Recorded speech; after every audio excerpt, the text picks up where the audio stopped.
Hello guys, welcome back to our YouTube channel. आज हम वर्धमान महावीर खुला विश्वविद्यालय open university Kota B A first semester Hindi पद्य भाग 1 प्राचीन एवं मध्यकालीन काव्य के अंतर्गत इकाई 11 रहीम का काव्य से संबंधित VMOU के पिछले एग्जाम्स में पूछे गए इम्पोर्टेंट क्वेश्चंस का अध्ययन करने जा रहे हैं। तो चलिए शुरू करते हैं। प्रश्न 1, अति लघु उत्तरीय प्रश्न 1, कवि रहीम के काव्य में नीति संबंधित बातों को संक्षेप में लिखिए। कवि रहीम के दोहों में मार्मिकता है। उनके भीतर से एक सच्चा मानव हृदय अभिव्यक्त होता है। उन्होंने अपने नीति काव्य को एक नवीन दिशा देते हुए समाज के प्रत्येक श्रेणी के लोक हृदय को स्पर्श किया है। रहीम ने अपनी रचनाओं के माध्यम से जनता को नीति भक्ति की बातें बताई हैं। उनके नीति काव्यों में क्षमाशीलता, सत्संगति, परोपकार, संतोष, मित्रता की सार्थकता, स्वाभिमान, दानशीलता, लोक व्यवहार आदि नीतिगत विषयों का वर्णन हुआ है। प्रश्न 2, रहीमदास का कोई भी एक दोहा लिखिए। रहीमन वित्त अधर्म को जरत न लागे बार, चोरी करी होरी रची भई तनिक में छार। लघु एवं दीर्घ उत्तरीय प्रश्न। प्रश्न 1, रहीम के काव्य सौंदर्य का वर्णन कीजिए। काव्य सौंदर्य। रहीम स्वभाव से ही भावुक रहे हैं। उन्होंने अपने नेत्र दीपकों से बाहर और भीतर के राग अनुराग को देखा, विचारा तथा ध्वनि, वर्ण और शब्दों को स्वर और लय में पिरोकर भाषिक आवरण में बांध दिया। मध्यकालीन भक्त कवियों में अपने आराध्य के प्रति जैसी भावना थी तथा उसकी अभिव्यंजना की जैसी शैली थी, वह रहीम के काव्य में ही मिलती है। रहीम का समस्त काव्य मुक्तक काव्य है। यदि अपने जीवन में काव्य रचना का अवसर मिलता है तो ये हिंदी साहित्य को अनेक ग्रंथ दे सकते हैं। रहीम द्वारा रचित जितना भी साहित्य उपलब्ध है वह उत्कृष्ट कोटि का है। उसमें भावों की सहजता, स्पष्टता एवं समवेद्यता दर्शनीय है। इन्होंने नीतिपरक, दर्शनपरक, भक्तिपरक तथा प्रकृति चित्रण आदि के साथ मानवीय भावों और आचार व्यवहार आदि से संकलित काव्य की रचना की है। इन्होंने काव्य रचना में कल्पना तत्व का कम तथा स्वानुभूति का अधिक समावेश किया है। रहीम का काव्य मुख्यतः नीति उपदेशात्मक है, तथापि उन्होंने भक्ति, श्रृंगार एवं शांत रस का सुंदर विन्यास किया है। रहीम की लोकप्रियता का प्रमुख कारण उनके नीति उपदेश परक दोहे हैं। इन दोहों में जीवन के विस्तृत एवं गहन अनुभवों को सरल एवं सरस सपाट भाषा में मार्मिकता के साथ व्यक्त किया गया है। इन्होंने भक्ति, श्रृंगार और प्रेम संबंधी दोहे भी लिखे हैं। उन सभी में रहीम ने जन साधारण के भावों को अभिव्यक्ति दी है। रहीम के काव्य में नैतिक मूल्यों की सुंदर व्यंजना हुई है।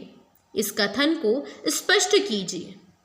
अथवा रहीम के नीति काव्य का वैशिष्ट्य बताइए। अथवा रहीम के काव्य में नैतिक मूल्यों की सुंदर व्यंजना हुई है। इस कथन का 100 उदाहरण विवेचन कीजिए। अथवा रहीम के काव्य में भाव सौंदर्य का वर्णन कीजिए। अथवा रहीम के काव्य में नीति संबंधी तत्वों की विवेचना कीजिए। उत्तर, रहीम के नीति काव्य का वैशिष्ट्य धर्म नीति, अर्थ नीति और मोक्ष नीति के प्रायः सभी विषयों का रहीम ने अत्यंत समृद्ध निरूपण किया है।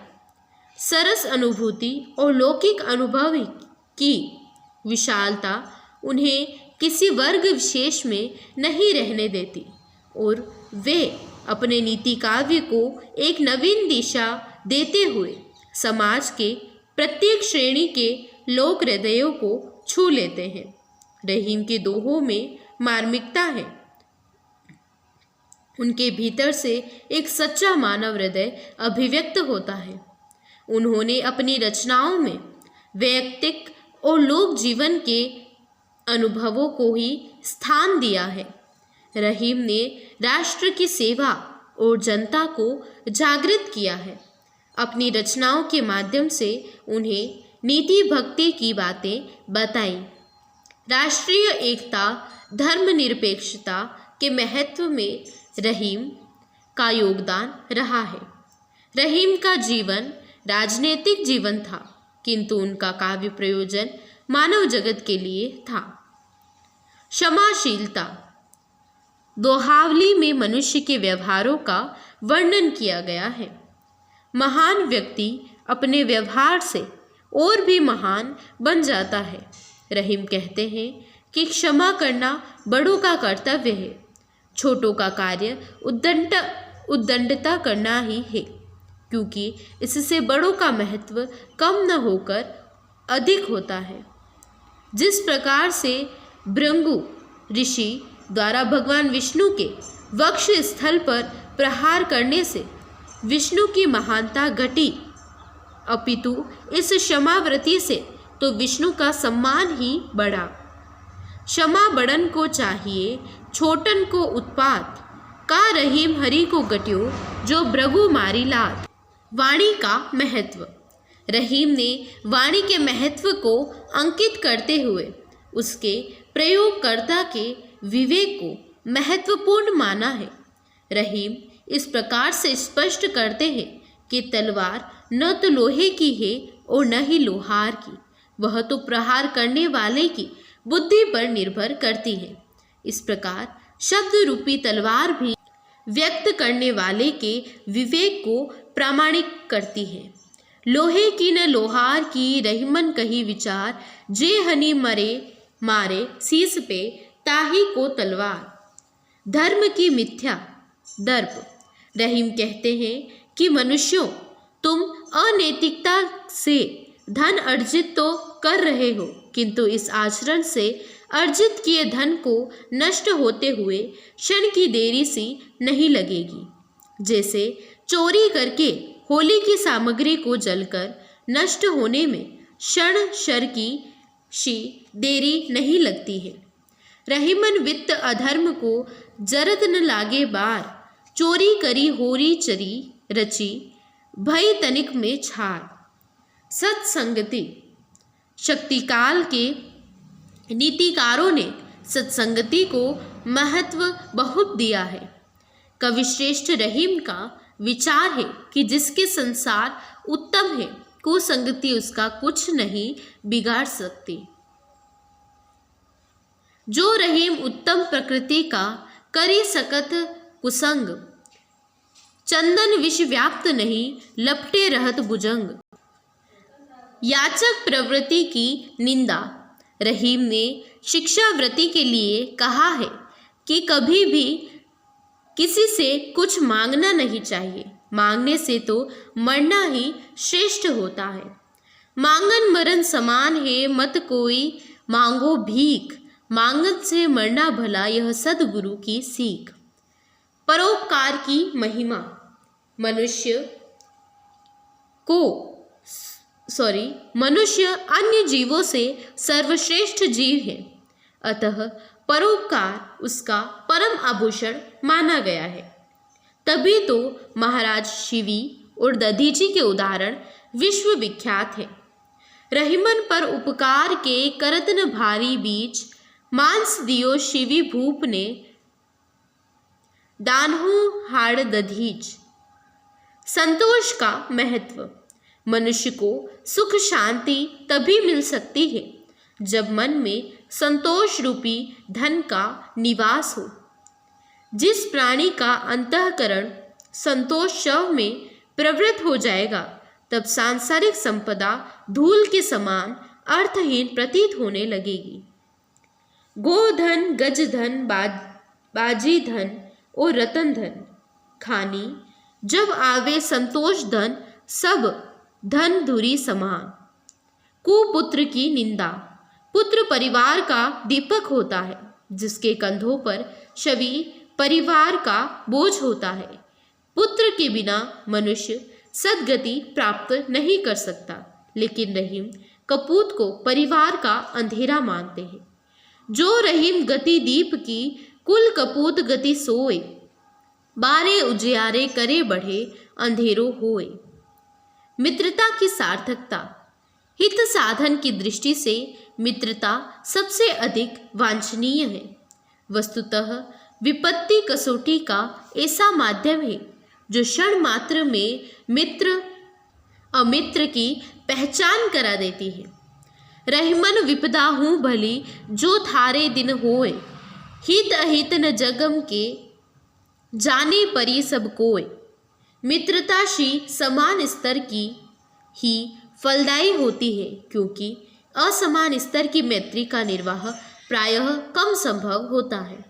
कह रहीम कैसे निभे केर बेर को संग, ये रस डोलत अपने उनके फाटत अंग। स्वाभिमान। प्राणी मात्र के लिए स्वाभिमान अमूल्य रत्न है। जिसके भीतर स्वाभिमान नहीं होता, वह पशु से भी घटकर है तथा समाज, परिवार एवं राष्ट्र तथा मानव समुदाय का शर है। इसलिए रहीम ने प्रत्येक दशा में स्वाभिमान की दशा का उपदेश दिया है। रहीमन पानी राखिए, बिन पानी सब सून। पानी गए न उबरे, मोती मानस चून। ईश्वर में विश्वास। रहीम कहते हैं कि मन, राम और कृष्ण जैसे इष्ट देवों के होते हुए तुम्हें किसी से डरने की आवश्यकता नहीं है।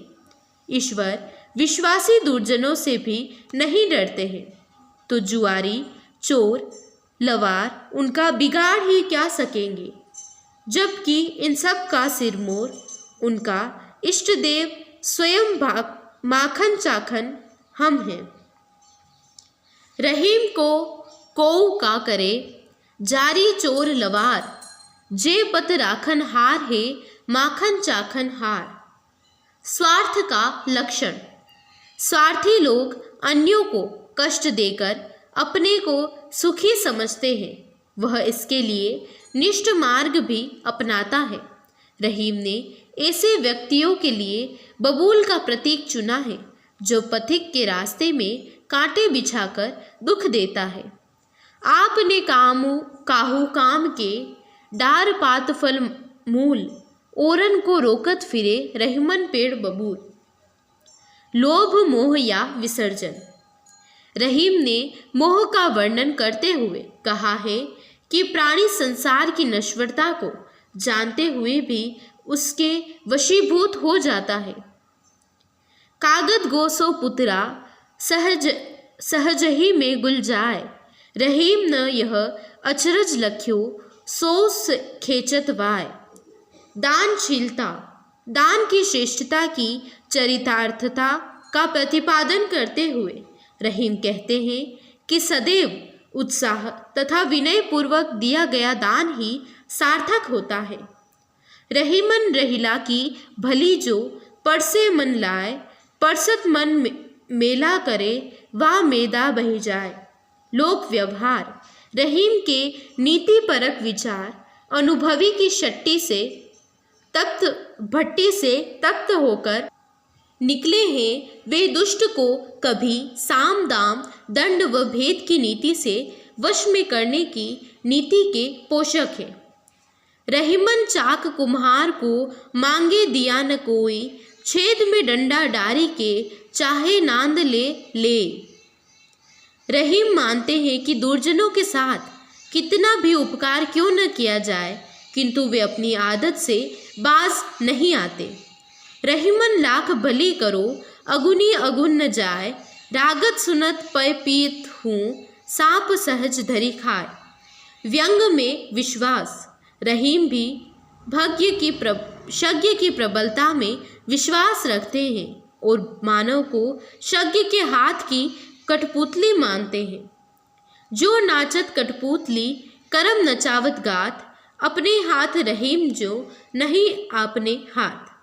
Thank you guys.